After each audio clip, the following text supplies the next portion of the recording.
Coaching institutes हैं उनको भी अब रजिस्ट्रेशन मिलने वाली है। ये एक इबरतनाक मैं बात आपको कह रही हूँ कि स्टूडेंट्स को एक टीचर जो उनको फ़ोन सामने रख के डिक्टेट कर रहे थे एग्ज़ाम में, और इन बिटवीन दूसरे बच्चे को हौसला मिल गया चीटिंग करने का। स्टूडेंट्स को हरास किया जाता है स्कूल में, किसी भी स्कूल में स्टूडेंट को हरास किया जाए, वो हमारे साथ कांटेक्ट करे, हमें बताया जाए ये चीज़ हो रहा है, उसके लिए भी हम साथ में पे भी हमारा पोस्ट देगा, उस पे आप डाल दीजिए क्या प्रॉब्लम है, हमें मैसेज कर दीजिए ताकि उनको उसी टाइम तुरंत रिप्लाई आ जाएगा। प्राइवेट स्कूल, सरकारी स्कूल और इंस्टीट्यूट जो कोचिंग इंस्टीट्यूट्स हैं, तीनों जगहों पे पढ़ाया जाता है, तीनों जगहों पे रजिस्ट्रेशन होनी चाहिए। हमारी तो अभी पूरी मूवमेंट इसके खिलाफ है। अगर इनको कोचिंग सेंटर्स को रजिस्ट्रेशन देनी है तो सीधे बताए हम एजुकेशन को कमर्शलाइज कर रहे हैं। आप देख रहे हैं कशिर दास्तान न्यूज़ नेटवर्क और इस वक्त मेरे साथ है फिरदौस बाबा जी। बिल्कुल वही फिरदौस बाबा जो चीफ हैं कश्मीर सेवा संघ के। तो हाल ही में आपने भी एक नोट्स देखी होगी जिसमें बताया गया था कि जो कोचिंग इंस्टीट्यूट्स हैं उनको भी अब रजिस्ट्रेशन मिलने वाली हैं। जी नाज़रीन मोहतरम, बिल्कुल जो कोचिंग इंस्टीट्यूट्स हैं उनको भी अब रजिस्ट्रेशन मिलने वाली हैं, यानी कि आपके बच्चे अब जिस कोचिंग इंस्टीट्यूट्स में पढ़ेंगे वो भी रजिस्टर्ड होंगे, वहाँ पर भी आपको एडमिशन करना है अपने बच्चे को, और स्कूल्स में भी एडमिशन करना है। इस बारे में फिरदौस बाबा जो कि पहले मैंने कहा कश्मीर सेवा संघ के चीफ है, इनकी क्या राय है जानते हैं।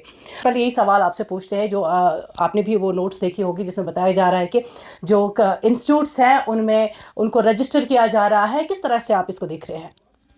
शुक्रिया आसफा जी, जो आपने अभी बात की, जो अभी एजुकेशन ये कोचिंग सेंटर्स के बारे में बात कर रहे हैं आप। जो कोचिंग सेंटर्स यहाँ पे अभी रजिस्टर्ड नहीं है, तो इसका मतलब आज तक भी जो भी कोचिंग सेंटर चल रहा है वो इलीगली चल रहा है, नंबर 1।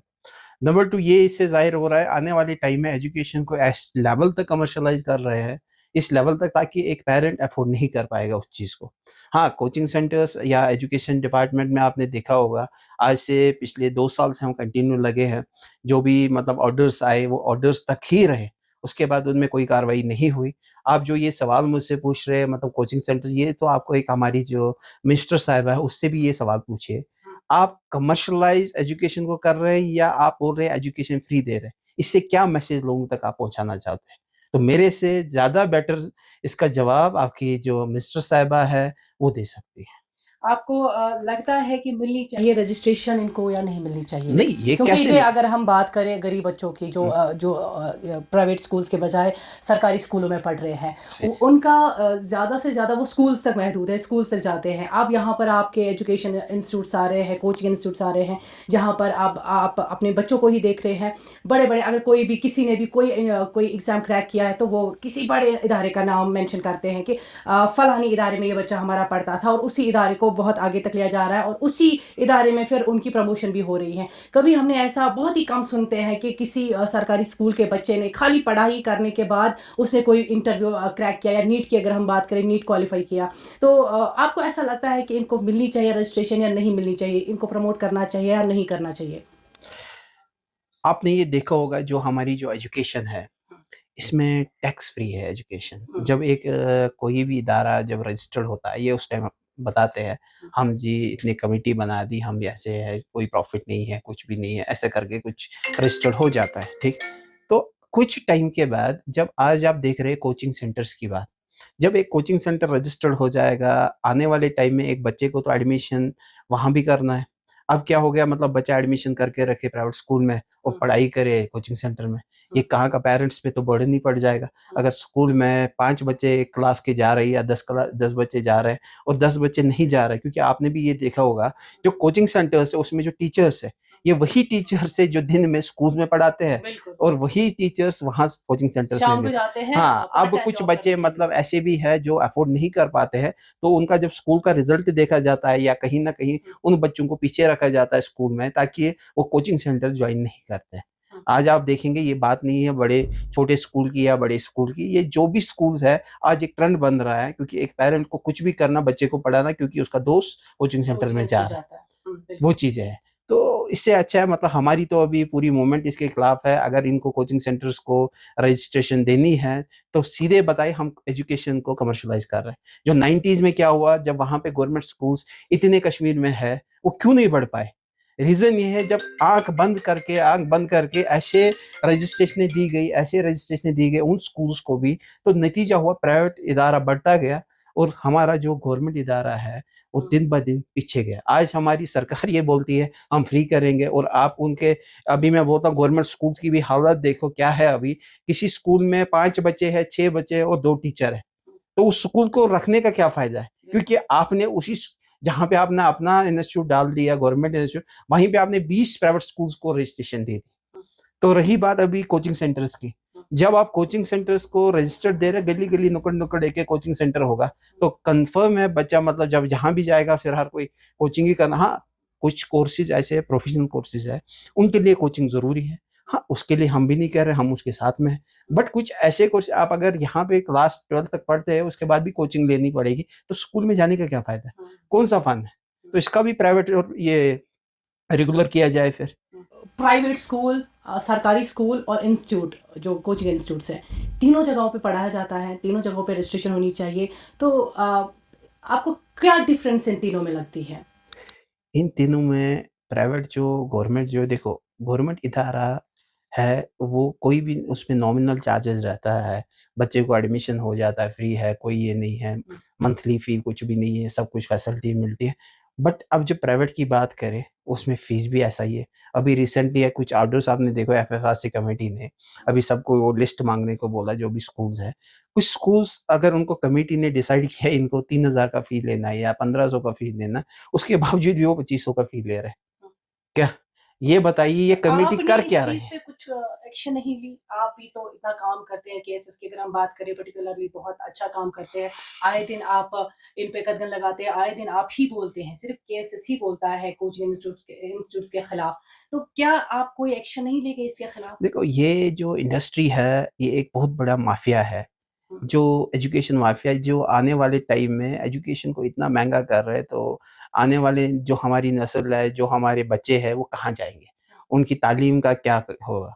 वो कहाँ पढ़ेंगे? क्योंकि अगर हम यहाँ देखेंगे प्रेज़ेंटली जो गवर्नमेंट स्कूल्स का भी इंफ्रास्ट्रक्चर है या गवर्नमेंट स्कूल्स भी है, उसमें दावे किए जाते हैं, खाली दावे रहे, अभी हम जी एजुकेशन फ्री करेंगे, बच्चों के लिए वो चीज़ करेंगे, बट मुझे बताओ ग्राउंड पे कहाँ है?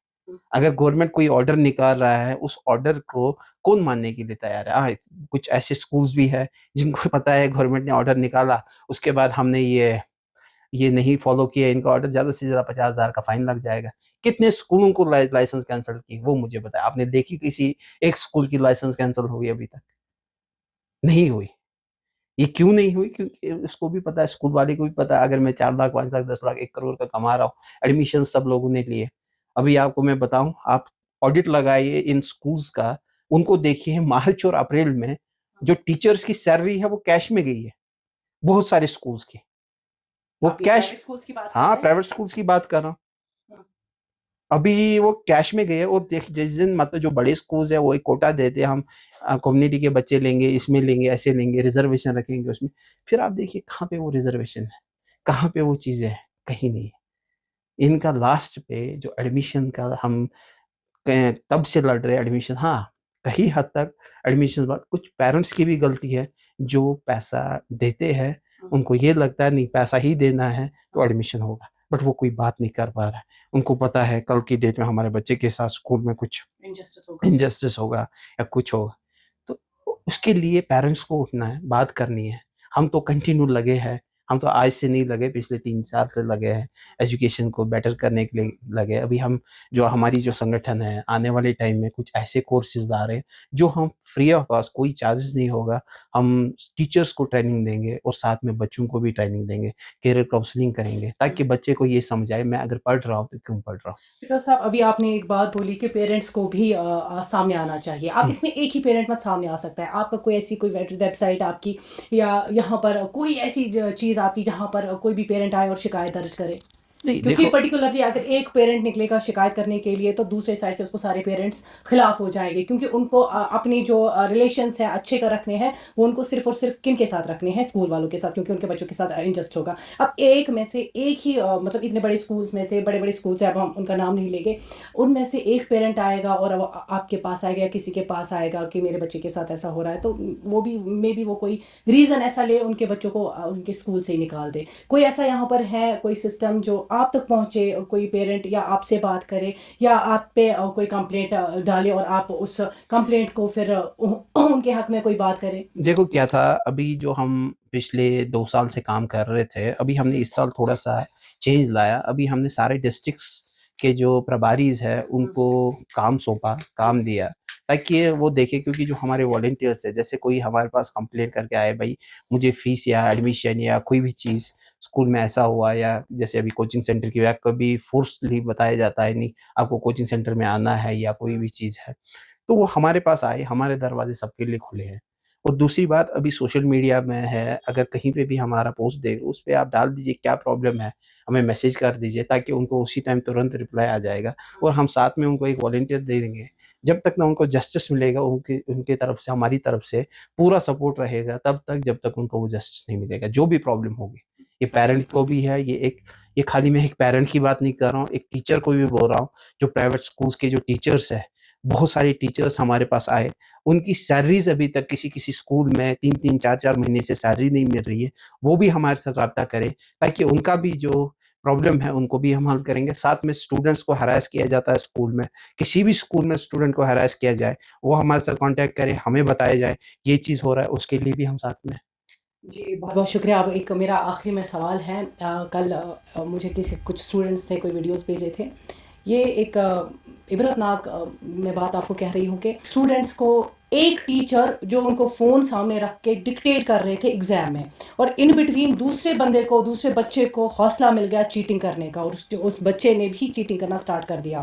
तो टीचर्स उसी चीटर को पकड़ने लगे जिसने वो चिट निकाला था, जो दूसरा बंदा था जिसने पैसे नहीं दिए थे, एज़ पर स्टूडेंट्स। उन्होंने हमें कॉन्टैक्ट किया, अगर आप चाहें तो मैं आपको वीडियो भी दिखा सकती हूँ। उनका ये कहना था कि इन्होंने पैसे दिए हैं टीचर्स को, और ये टीचर्स अब इनको डिक्टेट कर रहे हैं, और हमने जब हमें भी एक हिम्मत मिली, हौसला मिला कि हम भी चीटिंग करेंगे, हमें पकड़ा गया, हमें बोल रहे हैं हम आपको डीसी देंगे, हम आपको सस्पेंड करेंगे। बहुत सारी ऐसी उन्होंने बातें बोली। तो इन चीज़ों पे कोई कदम लग सकता है? देखो, जो आप ये वर्ड बात कर रहे थे, एक टीचर ने ऐसा किया है, तो जब तक हमारे पास कोई प्रूफ़ नहीं होगा, हम उस पे बात नहीं कर सकते। लेकिन ये जो प्रूफ है देखो, हमारे मैं भी पास, आज लेकिन आपको स्टूडेंट्स डरते देखो, हैं। स्टूडेंट्स डरते हैं, अगर स्टूडेंट्स, मैंने अभी आपके माध्यम से मैं उन स्टूडेंट्स को बोलना चाहता हूँ, आप आइए हमारे पास, कोई भी प्रॉब्लम आपको है, आप आइए हमारे साथ शेयर कर लीजिए, और हम उसमें क्या कर सकते हैं, किस तरीके से सपोर्ट करेंगे, वो कर सकते हैं। बट बिना प्रूफ़ के आप किसी के भी ऊपर इल्ज़ाम लगाएँगे, भाई ये चीज़, क्योंकि स्टूडेंट्स का भी क्या रहता है, आपस में कुछ खुंदक जलसे रहती है। खुंदक रहती है, तो क्या होता है, चलो मैं जी ऐसे करूँ, कंप्लेंट करूँ, फिर कुछ नहीं निकलता। अगर सही में कुछ है, आ जाइए, उसमें हम आपका पूरा सपोर्ट करेंगे। चलिए, बहुत-बहुत शुक्रिया हमसे बात करने के लिए। चलिए। तो नाज़रीन मोहतरम, ये थे फिरदौस बाबा कश्मीर सेवा संघ के चीफ। आप देखते रहिए कौशल दास्तान न्यूज़ नेटवर्क। वीडियो अच्छी लगी हो तो वीडियो को शेयर कीजिएगा। अस्सलाम वालेकुम।